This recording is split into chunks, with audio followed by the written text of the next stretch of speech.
Invisible reparenting is the one thing you can do to crack an avoidance defenses, and here's the best part. They don't even realize it's happening. And it all revolves around this man, Erik Erikson, who became famous for his theory of psychosocial development. All right, so what is that? Well, it states that in each stage of life we face a crisis. By resolving it, we develop psychological strengths that help us become confident and healthy people. So before you are Erikson's 8 stages. You have birth to 18 months, 18 months to 3 years, 3 to 5 years, 5 to 12, 12 to 18, 18 to 40, 40 to 65, 65, you get the idea. Now, I promise this relates to avoidance. Now, according to Erikson, during each of these stages, we face a conflict, and depending on how we handle that conflict, we get some sort of personality outcome. So with stage 1, the conflict is trust versus mistrust, and what you hope to see is that the person develops a sense of trust and security. With stage 2, the conflict is autonomy versus shame, and the desired outcome we hope to see in people is a sense of independence and self-control.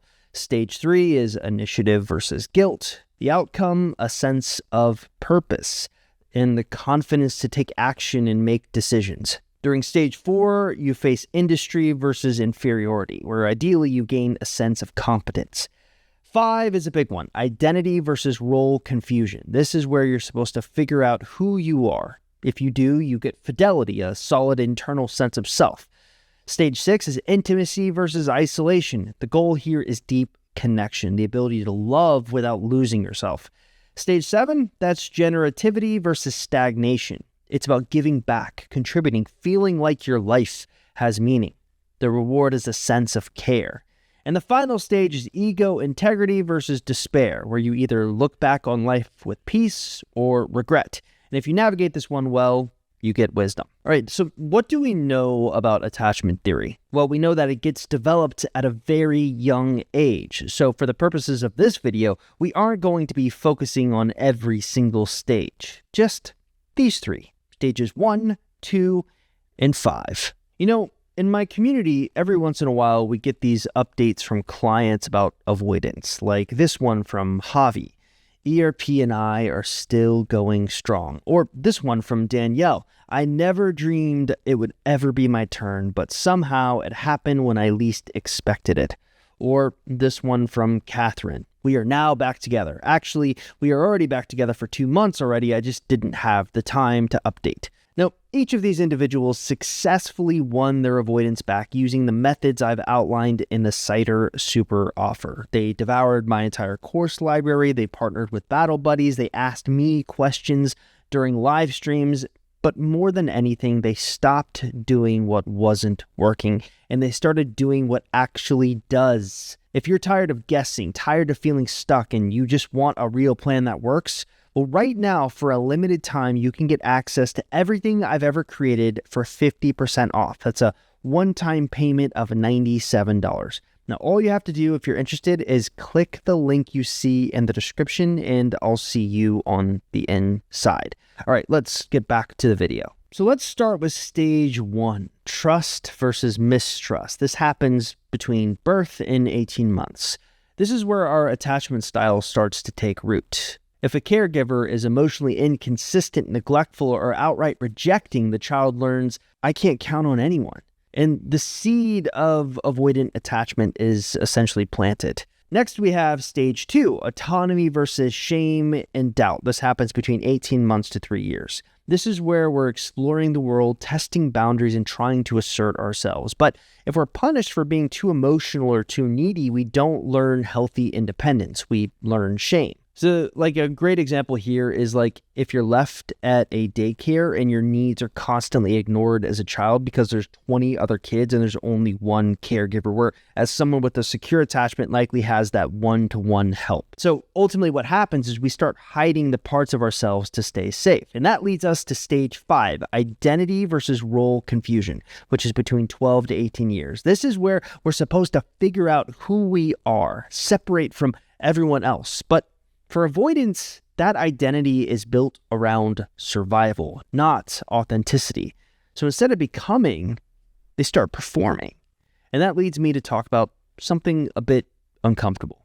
So every time I post one of these videos, there's like a really vocal group of people who just really dislike avoidance. They'll post comments like this: avoidance, dismissive avoidance, anxious avoidance, narcissistic traits, labels, labels, labels. Let's be honest. They are utterly selfish and extremely lazy. Stop with the 20 different labels and just say that they are selfish, lazy, and childish. Okay, so they're definitely selfish. I'll admit that. But then again, I think everyone is kind of selfish. And that's especially true when it comes to something like dating. We're often all looking for the best partner, right?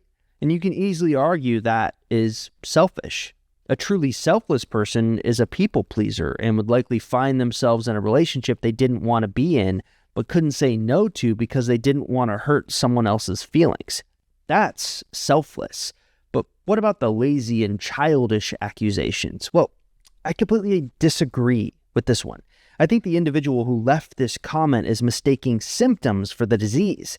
They should have accused the avoidant of being scared, because fear is what makes them freeze. Not laziness, not childishness. Fear of closeness, fear of rejection, fear of being known. And when you're scared like that, doing nothing feels safer than doing the wrong thing. So from the outside, yeah, it looks lazy and childish, but underneath, it's pure self-protection. Remember, avoidants don't fake who they are to trick you. They become who they are to survive. And that leads us to the million-dollar question. How do you make them drop the act? Well, that's where invisible reparenting comes into play. All right, so imagine this. The avoidant is living in a fortress, not a castle, fortress. Cold stone walls, one narrow window, and a drawbridge that's almost never down. They built it brick by brick during those early Erikson stages. So, for example, stage 1, the caregiver didn't show up, so they laid the first brick. I don't trust anyone. Stage 2 is they actually got punished for expressing too much, so they added more bricks. I don't need anything. And then we have stage 5. They didn't know who they were without playing a role. So they put on armor. Just be what people expected.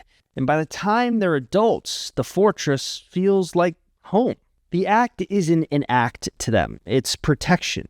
So if you come charging at the walls trying to break in, well, they shut down. They ghost. They retreat deeper inside. But remember, the internal beliefs formed during those Erikson stages, I don't trust anyone, that's not just about you. That's their nervous system screaming, no one showed up when I needed them the most.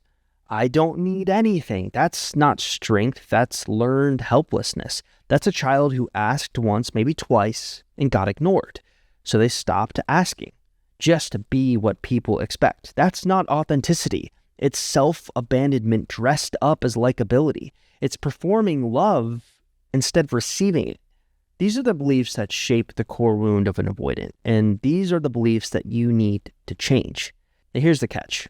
You can't argue someone out of a belief that was wired into them before they could even talk. You can't logic it, you can't love bomb it, you can't coax or beg or guilt it. What you can do is create a new experience that quietly challenges the belief at its root.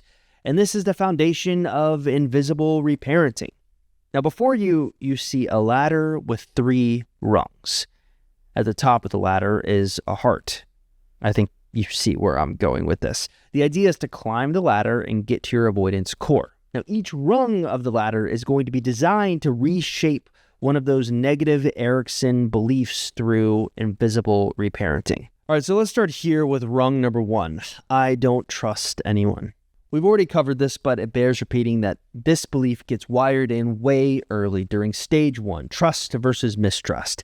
It's not just that someone didn't show up, it's that someone didn't show up consistently. So the child doesn't just distrust people, they distrust connection itself.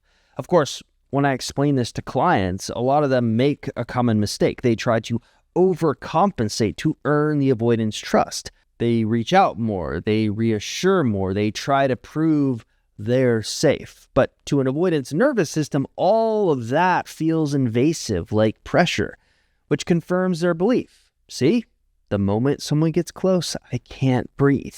Here's what you should do instead. You give them space, but you don't emotionally disappear. You're not cold, you're not punishing, you simply mirror their distance with calmness, not anxiety. And what this shows is the fact that you respect their need for space, but you're not doing it out of anger. You're still here, you're just not chasing. And you're kind of letting silence exist without trying to fix it. Now, most anxious types panic in silence. You don't. You let the quiet be quiet. What this shows is that you don't have to perform or reassure me for me to stay regulated. And when you don't show up again, you're the same person. There's no passive aggression. There's no weird vibe shift. There's no punishment. This can show an avoidant that connection doesn't have to come with emotional instability. Now, here's the twist. You're not building trust by staying close. You're building trust by not reaching when they need distance. That's what they've never seen before. And that's why their nervous system goes, wait, maybe this person isn't like the others. That's invisible reparenting done right, from a distance. Now, the second rung is combating the belief that I don't need anything. Now, this one gets formed during Erikson's stage 2. This is the stage where kids start asserting independence, saying no, asking questions, expressing wants, but if the environment responds with rejection, mockery, or emotional punishment, the child quickly learns that expressing needs equals shame or rejection. So they adapt by cutting off the need entirely. So what doesn't work here? Well, over-giving, constantly checking in, saying stuff like, do you need anything? Are you okay? Making emotional bids and hoping they'll reciprocate. That level of emotional offering triggers the avoidance core programming. If I admit I need, I become weak, or worse, I'll get rejected. Here's what you need to do instead. You let them initiate their own needs, even if rarely. You don't force them to open up. You wait. And when they do express something, even subtle, you treat it with zero judgment. This signals to them that your needs aren't a burden. You're safe here. You also stay regulated when they don't meet your needs. So instead of lashing out, you calmly take care of yourself elsewhere. You don't punish them with coldness or guilt. This signals that you're allowed to not show up sometimes, and I'm allowed to stay whole. You can also express your needs clearly without over-explaining or shrinking, not in a needy way, just in a grounded, secure way. No pressure, just reality. This can signal that having needs doesn't mean chaos, it means connection. And by doing this, a major shift begins to happen. You're not teaching them to be needy, you're showing them that needing something doesn't equal loss of control. Over time, this pokes holes in the belief that they need nothing to be strong. And eventually, they might start to risk asking, not because they're fixed, but because they feel safe enough to try. And that leads us to rung 3. Just be what people expect. This belief comes from Erikson's stage 5, identity versus role confusion. This is the whole who am I stage for avoidance. The question becomes, who do I need to be so people won't reject me? If earlier stages weren't resolved, no trust, no safe autonomy, the avoidant learns to survive by performing. They shapeshift, they become hyper-independent, they hide the messy parts, and that mask becomes so convincing, they forget it's not them. All right, so what doesn't work on them? Well, pushing them to open up or be more real, over-validating only the palatable parts of them, assuming the version they show you is the full version, none of that gets past the armor because they believe if I show the real me, people will leave. I've actually talked a lot about this concept in a previous video and I coined it the magician's cloak, but I digress. Here's how invisible reparenting challenges it. You model authenticity without forcing it on them.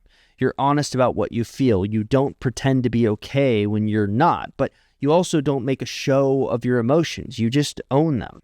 This can signal that you're allowed to be real, I'm real, and I'm still standing. You don't reward or punish the ideal version of them. If they're being charmy, cool, distant, you don't get extra excited or clingy.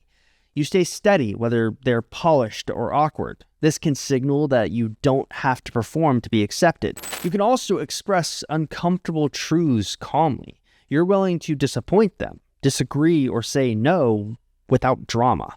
This signals that real connection doesn't mean losing yourself. It means being honest without fear. So here's the big shift. You're not asking them to drop the act. You're showing them again and again that being real isn't dangerous. That you're not looking for a role, you're looking for a person. And slowly, they start wondering, what if I could stop performing too? And that's when the mask slips. Not all at once, but in flickers. And those flickers, That's the real them peeking out through the cracks. Of course, invisible reparenting does come at a cost, because let's be real, this isn't some romantic shortcut. It takes patience, it takes restraint, it takes emotional regulation, and you don't always get the reward that you're hoping for. Sometimes it feels completely one-sided, like you're pouring water into a well that never echoes back. You hold space, you give room, you model truth, and still they stay behind the wall. You might actually sit there and start wondering, well, why am I doing this all for someone who barely meets me halfway? And that's a fair question. But here's the truth that most people miss. Invisible reparenting isn't just for them, it's also for you. Because the skills it demands, staying grounded, respecting your own needs, showing up without losing yourself, those aren't just relationship skills. They're life skills. They're secure attachment in action. You become emotionally stronger, more self-aware, more boundaried. And maybe the avoidant never drops the act. Maybe the drawbridge never comes down, but you walk away knowing you didn't abandon yourself trying to reach them. You led with strength, with clarity, with love that didn't require control. And no matter how it ends, you win. Because you can never go wrong becoming the version of you that others feel safe around, even if they never step fully into that safety. Invisible reparenting doesn't just heal them, it evolves you. So earlier in this video, I mentioned the 50% off deal on everything I've ever created. If you're interested in claiming that, simply look in the description below.